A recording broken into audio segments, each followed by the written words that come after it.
Y'all, I'm in here getting ready for bed, but I was journaling before bed tonight just about, my purpose and the loss of my parents and everything. And you want to know what just came to me? That God will not use a person to fill the void of like a loss, but he will use purpose to like fill that void.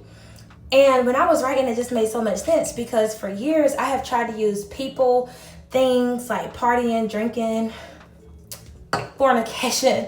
No, I'm just being for real though. I've tried to use so many things to fill the void of not having my parents, or fill the void of not having a dad or not having a mom, or certain loss that I've been through.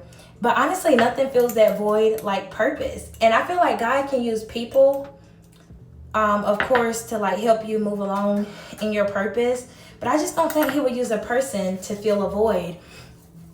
And the example that came to me is how, like, if you know me, I've always wanted children. I've always wanted to be a wife and a mom.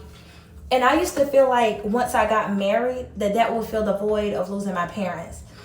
Like, this person was going to come into my life and magically just like take away all the pain and grief I feel about losing my parents. And that's just not true. But I do feel like God can use like, a marriage sent from him to show other people like, wow, like real love still exists. Like there is a purpose in this marriage.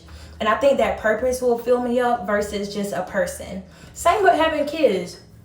Like I've always wanted kids, thinking like because when I have kids, that will take away the pain that I felt from having my parents taken so early in my life.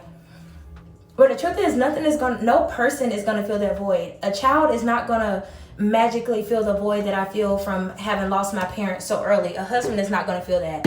A friendship is not gonna fill that. But the purpose that friendship serves, the purpose that marriage serves, the purpose that child will serve in my life, I think will do more for the void than a person ever could. Does that make sense? Because it makes sense to me. And while I was writing, I was just like, wow, God is so good.